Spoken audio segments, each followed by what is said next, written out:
बिस्मिल्लाहिर्रहमानिर्रहीम। अस्सलाम वालेकुम my YouTube family. I hope कि आप ठीक होंगे, बड़े मज़े में होंगे। अल्लाह आपको शादबाद रखे। आप देख रहे हैं कुलसूम का किचन यूट्यूब चैनल। आज की जो रेसिपी लेकर मैं आपके साथ हाजिर हुई हूँ वो है फ्राई फ़िश। तो मैं जो फ़िश आज आपके साथ रेसिपी फ़िश की शेयर करूँगी वो है चिड़ा। तो मैंने ये चिड़ा फ़िश लेकर इसको धोकर 3-4 घंटे के लिए इसका पानी खुश्क करने के लिए रख दिया। फिर जब ये अच्छी तरह खुश्क हो गई तो अब मैं इसको स्पाइसेस लगाऊंगी, मैरिनेशन करूंगी इसकी। जब आपने फ़िश लेनी है तो फ़िश वाले जिस आदमी से आप लेंगे उसको कहना ये कट लगा दें। इस तरह कट लगाने से मसाला इसके अंदर रच जाता है और ये बहुत मज़े की बनती है। अगर वो ना भी लगा के दें तो आपने खुद घर में नाइफ़ से लगा सकती हैं। तो मैंने फ़िश को जब लिया, इसको मैंने लहसुन कूट कर उसके पानी में डिप करके रख दिया। नमक और अजवाइन लगा के तो देते हैं फ़िश मैन जो होते हैं। तो आपने इसको लहसुन के पानी में भिगोकर 1 घंटे के लिए रखना है। उसके बाद धोकर 4 घंटे के लिए इसका पानी खुश्क करने के लिए रख देना। इसका पानी खुश्क होगा तो ये इस पर मैरिनेशन अच्छी होगी। चले इसकी मैरिनेशन की तैयारी करते हैं। अब मैरिनेशन के लिए जो स्पाइसेस हमें चाहिए वो ये हैं। मैंने 1.5 टेबल स्पून पिसी हुई लाल मिर्च ली है। 1 टेबल स्पून मैंने कुटी हुई मिर्चें ली हैं। 1 टीस्पून मैंने हल्दी ली है।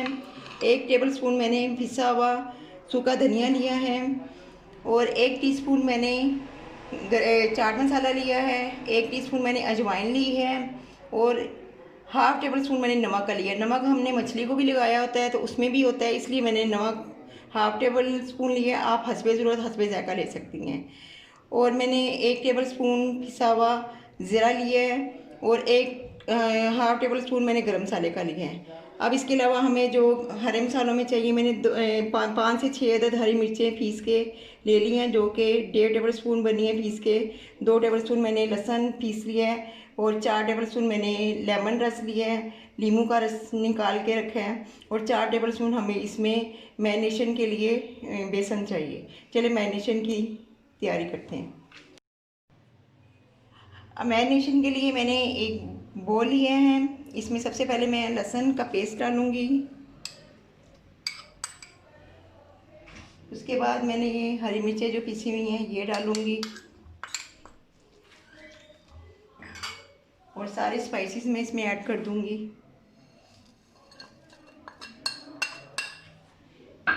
नींबू का रस ऐड करूंगी।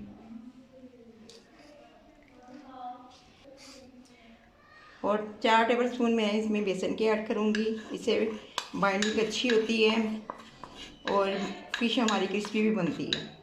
अब मैं इसमें थोड़ा सा पानी ऐड करूंगी, अच्छा बन सके और फ़िश पे हम लगा सके।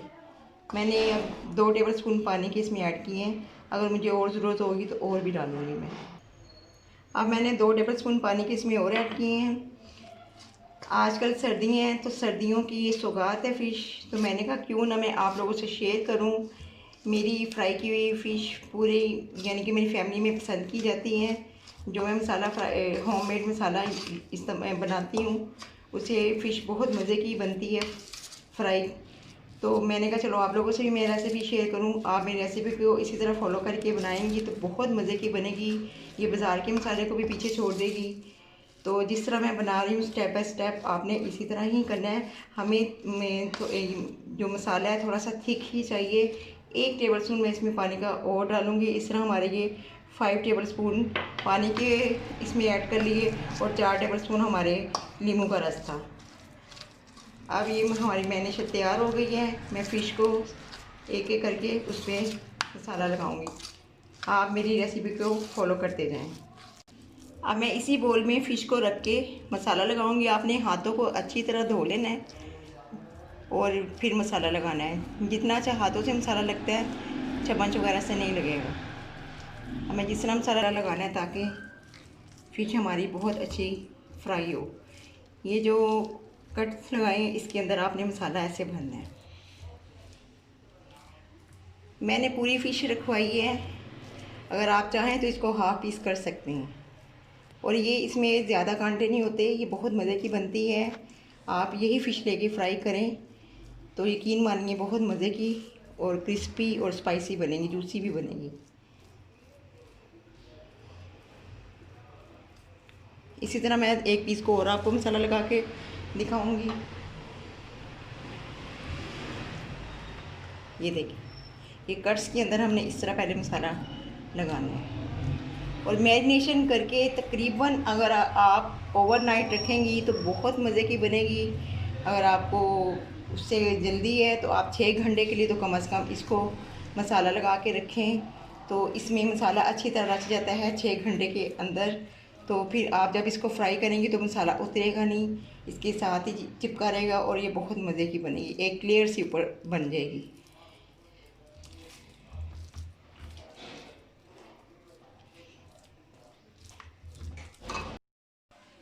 अब फ़िश को मैंने अच्छी तरह मैरिनेशन कर दी है, इसकी कोटिंग अच्छी तरह मैंने कर दी है। इसके कट्स के अंदर आपने अच्छी तरह मसाला खोल खोल के लगाना है और ताकि ये इसके अंदर मसाला अच्छी तरह जज़ब हो सके। और मैरिनेशन करने के बाद इसको हम 6 घंटे के लिए फ्रिज में रख देंगे। अगर आपके पास टाइम है तो ओवरनाइट रखेंगी तो ज़्यादा मज़े की बनेगी। अगर जल्दी है तो फिर आप 6 घंटे के लिए रख दें तो फिर भी अच्छी बनेगी। चलें, अब जब इसको फ्राई करेंगे मिलते हैं। बिस्मिल्लाहिर्रहमानिर्रहीम। अब फ़िश को मैरिनेट किए हुए 6 घंटे हो चुके हैं। मैंने एक कढ़ाई ली है, उसको प्री हीट करके उसमें मैंने ऑयल डाला है। ऑयल इतना हमने डालना है कि डीप फ्राई हो। फ़िश को हम डीप फ्राई करेंगे। जब ऑयल थोड़ा सा गर्म हो जाएगा तो फिर मैं इसके अंदर फ़िश डालती हूँ।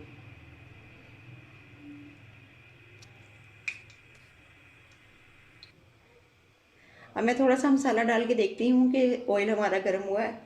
नहीं, अभी गर्म नहीं हुआ, थोड़े थोड़े से बबल बन रहे हैं। जैसे इसके बबल बनेंगे मैं इसके अंदर फ़िश डाल दूँगी। आप देख सकते हैं मैंने थोड़ा सा मसाला गिराया था, ये ऊपर आ गया है। इसका मतलब हमारा जो ऑयल है वो गर्म हो चुका है। अब मैं इसके अंदर फ़िश डालूँगी। रहीम, आराम से, ताकि छींटे ना पड़ें, हम इसमें फ़िश रख देंगे।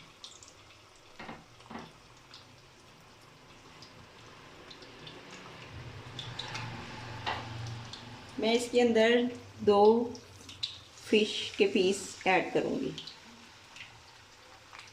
क्योंकि इसमें गुंजाइश ही 2 पीसों की है, तो इसलिए मैं 2 फ्राई करूँगी। रहीम, अब मैंने इनकी तकरीबन 10 से 15 मिनट तक मैंने एक साइड को पका के तो पलट दिया है। अब मैं दूसरी साइड, एक साइड इसकी पक गई है, अब दूसरी साइड इसकी पकेगी तो फिर मैं डिश आउट करूँगी। बिस्मिल्लाहिर्रहमानिर्रहीम। आप देख सकते हैं फ़िश हमारी अच्छी तरह फ्राई हो चुकी है। इसको हमने डीप फ्राई किया है। अब मैंने इसको ज़रा रखा है, इसका तेल अच्छी तरह निकल जाए तो फिर मैं इसको डिश आउट करती हूँ। आपने बिल्कुल इसी तरह ही इसको फ्राई करना है, डीप फ्राई करना है। बिस्मिल्लाहिर्रहमानिर्रहीम। फ़िश हमारी फ्राई हो चुकी है। देखिए इसका कलर भी बहुत प्यारा आया है। मैंने इसको चखा है, ये बहुत क्रिस्पी क्रंची मज़े की बनी है। इसके अंदर जो लेमन का फ्लेवर है वो उसका बहुत अच्छा टेस्ट आ रहा है। मेरे कहने पे आप इसको ज़रूर ट्राई कीजिएगा, आपको बहुत मज़े की लगेगी। ये किसी रेस्टोरेंट से कम नहीं है। और मेरी रेसिपी को फॉलो कीजिएगा और दूसरों के साथ शेयर कीजिएगा, इंशाल्लाह आपको बहुत पसंद आएगी। इसी मुझे अपनी दुआओं में याद रखिएगा। अगली रेसिपी में इंशाल्लाह दोबारा मिलेंगे। उस वक्त तक मुझे इजाज़त दीजिए। अल्लाह हाफिज़।